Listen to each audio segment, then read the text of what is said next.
आप सभी ने कई बार यह शब्द सुना होगा कि सफलता के द्वार खुल रहे हैं, आंखों के द्वार खुल रहे हैं। परंतु आज हम आपके सामने कुछ सेकंड की एक वीडियो दिखाएंगे जो ये दिखाएगा कि आंखों के द्वार खुलने के साथ साथ निर्लज्जता के द्वार किस प्रकार से खुल रहे हैं। श्री अरविंद केजरीवाल जी, जिनका वैभवपूर्ण प्रासाद, लग्जरियस महल, जिसके विषय में कई बार उनके नेता उसके बचाव में राष्ट्रीय स्तर के नेताओं से तुलना करने का प्रयास करते थे, परंतु अब मुझे लग रहा है जिस प्रकार के नए दृश्य और तथ्य सामने आए हैं तो वो अंतर्राष्ट्रीय स्तर पर जाते हुए नजर आ रहे हैं। जैसे इससे पूर्व ऐसा लगता था कि उनका आवाज भारत के कतिपय भ्रष्टाचार के आरोप में लिप्त नेताओं के वैभवशाली मकानों के समकक्ष है, परंतु अब मुझे लगता है, याद है उन्होंने दो बड़ी इंटरनेशनल न्यूज़पेपर्स में कुछ छपवा के अपने को दिखाया था ना कि वो कितने बड़े इंटरनेशनल फिगर हैं। पर अब तो कुछ ऐसा लगता है कि अगर आप लोगों ने देखा होगा तो सद्दाम हुसैन के मकान में जिस ढंग की चीजें दिखाई पड़ती थी, चर्चा में आती थी, या किम जोंग उन के मकान में जिस ढंग की चीजों की चर्चाएं आती थी, अब तो उसके समकक्ष आती दिखाई पड़ रही है। मतलब मानना पड़ेगा कि वो क्षेत्रीय दल से राष्ट्रीय दल ही नहीं बन गए, अंतरराष्ट्रीय स्तर की उन्होंने स्थिति प्राप्त कर ली है दुनिया को दिखाने के लिए। और इसलिए मैं अनुरोध करूंगा हरीश जी से कि पहले आप लोगों को कुछ सेकंड का एक वीडियो दिखा दें, उसके बाद हम अपना आगे का वक्तव्य आपके समक्ष रखें।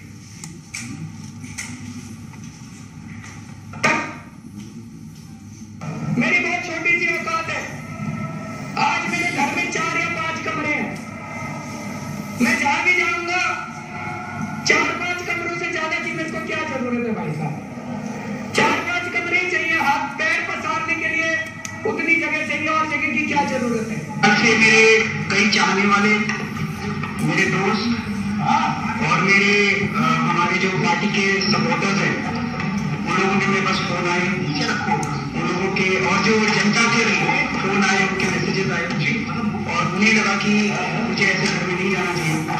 सो मैं ये दोनों घर छोड़ रहा हूँ और मैं सरकार को बोलूंगा कि वो मेरे लिए कोई और इससे भी छोटे घर ढूंढने की कोशिश करें। तो वो कहते हैं ना सीजर्स वाइफ, तो वही वाली बात है, हमें तो उसके लिए तैयार रहना पड़ेगा। अभी यहाँ तो प्रिपेयर फॉर दैट स्क्रूटिनी। कोई लाल बत्ती की गाड़ी नहीं होनी चाहिए उसके पास, कोई बड़ा बंगला नहीं होना चाहिए उसके पास, वो एक कमरे के फ्लैट में रहे आम आदमी की तरह, कोई सिक्योरिटी नहीं होनी चाहिए। तो इस पार्टी से जो जो नेता जीत के आएंगे, जो जो लोग जीत के आएंगे, वो बड़े बंगले मिलेंगे। आप लोगों के इलाके से कोई आदमी जीता, वो आप लोगों के बीच में रहेगा, अपने मकान में रहता रहेगा, जहाँ रहेगा वहीं रहेगा, उसको बड़ा बंगला नहीं रहेगा, आप ही की तरह जिएगा, उसकी कोई सिक्योरिटी नहीं होगी, कोई सिक्योरिटी नहीं देगा इस पार्टी का, आप ही की तरह जीता रहेगा, आप ही के बीच में से एक आदमी निकल के एमएलए बनेगा या एमपी बनेगा, आप ही जाओगे।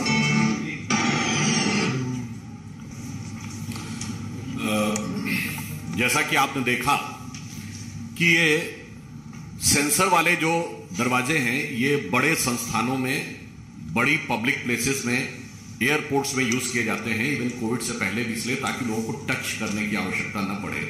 परंतु आपने देखा यहां तो बहुत बेहतरीन तरीके, इसका आप गहरा राजनीतिक अर्थ समझिए कि किसी चीज को टच नहीं करते, फाइल को टच नहीं करते, सब रिमोट से चलाते हैं। कहीं सत्येंद्र जैन जी बोलेंगे से करवा देंगे, कहीं सिसोदिया जी से, और तो और पार्टी को भी टच नहीं करते। साहिब आलम के आने के साथ ही पार्टी को एक्शन में आ जाना चाहिए, उसमें भी रिमोट से कोई चीज खुद नहीं साइन करेंगे।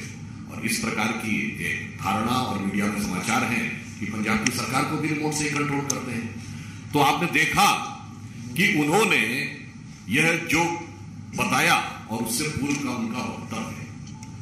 अब मैं उनका एक और स्टेटमेंट आपको शब्दशः पुनर्स्मरण कराए दे रहा हूं, रिमाइंड के दे रहा हूं। ये 27 अक्टूबर 2013 को उनका किया गया ट्वीट है।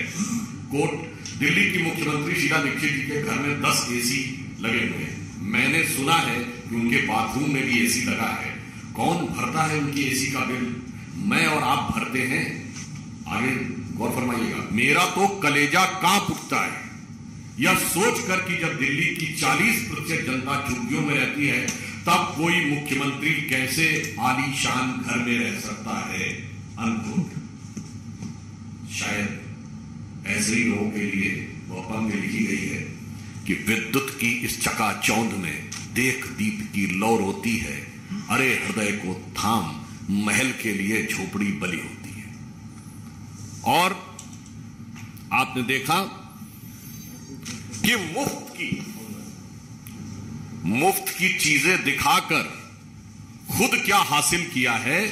मैं सिर्फ एक वाक्य कहना चाहूंगा कि यहां पर विषय सिर्फ आरोप लगाने का नहीं है, विषय सिर्फ उनका असली चेहरा दिखाने का नहीं है, विषय सिर्फ कटाक्ष का नहीं है, विषय उस दर्द का भी है, उस धोखे का भी है जो दिल्ली की जनता ने अनुभव किया है।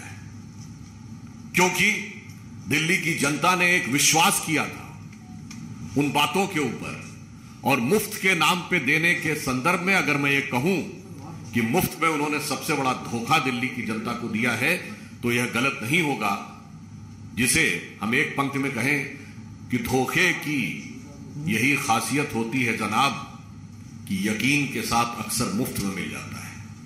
तो मुफ्त में उन्होंने कुछ और दिया हो न दिया हो, मगर दिल्ली की जनता के विश्वास को अवश्य छला है। तो हम सिर्फ ये कहना चाहते हैं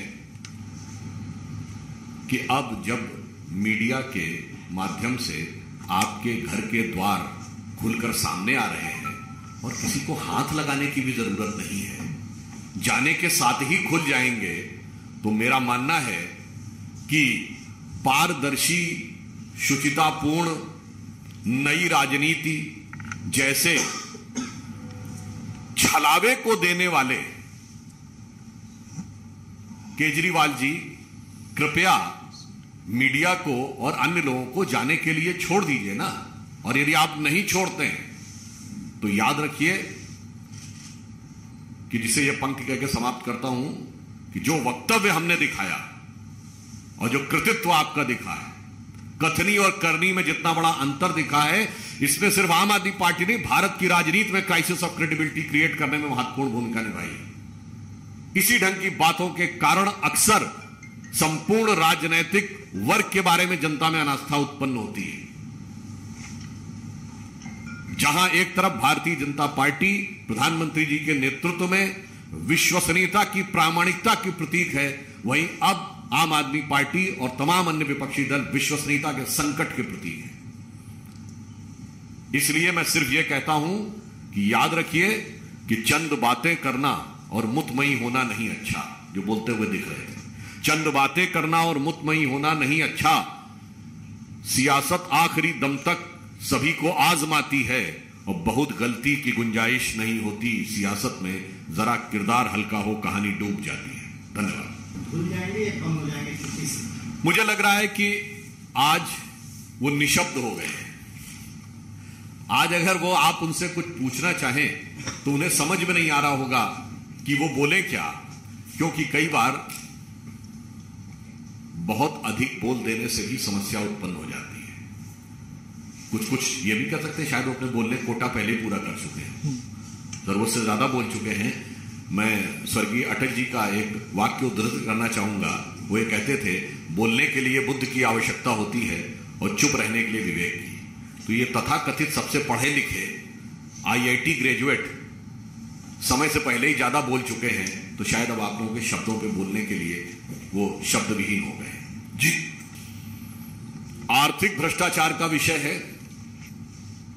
राजनैतिक छल और प्रपंच का विषय है, और नैतिक दृष्टि से जनता के विश्वासघात का विषय है, और तकनीकी दृष्टि से एक ही प्रोजेक्ट के लिए 5 अलग अलग हिस्सों में उस सीमा में जाकर टेंडर जारी करना जिसमें कि आपको शायद टेंडर की भी जरूरत ना हो और आप अपने मन मर्जी से खर्च कर सके। जो मैंने एक बार प्रेस कॉन्फ्रेंस में बताया था कि 9,99,00,000 रुपए का एस्टीमेट सीएम ऑफिस और जो उनके स्टाफ के आवास के लिए इतना सटीक गणना जो की 9,99,00,000, क्योंकि 10 करोड़ होते ही आपको सारी प्रक्रियाओं में आना पड़ता, तो ये टेक्निकल विषय भी है। तो this is both technical, financial, moral and political, all the 4 dimensions. As you said, you should investigate this, whether you will be filing a complaint or not, sir. If LG has taken the cognizance of the matter, I think he will take any appropriate legal and technical instrument to deal with it. And as far as the government agencies is concerned, they will also deal the matter as it is required by considering all the technicalities and the legalities. But since we are the political party, so we want to ask, as a representative of political party, a political and moral answer from Aam Aadmi Party. Because they try to become self-proclaimed one and only exclusive copyright holder of the morality in the politics, which has been totally shattered. माननीय प्रधानमंत्री जी का अभी तक का सबसे बड़ा जो road show हुआ था वो अहमदाबाद में हुआ था, 50 किलोमीटर का। कौन हताश था और उसके बाद कौन हताश दिखा? मुझे लगता है कि कांग्रेस को कोई टिप्पणी करने से पहले इस बात पर विचार कर लेना चाहिए, क्योंकि जनता का इस प्रकार का भाव है, सम्मान और स्नेह का प्रधानमंत्री जी के प्रति, इसलिए रोड शो करने की आवश्यकता अधिक होती है और हमारे अन्य नेताओं को भी, ताकि अधिक से अधिक जनता के साथ संवाद और अधिक से अधिक जनता के साथ संपर्क किया जा सके और वह संपर्क निकट से हो सके।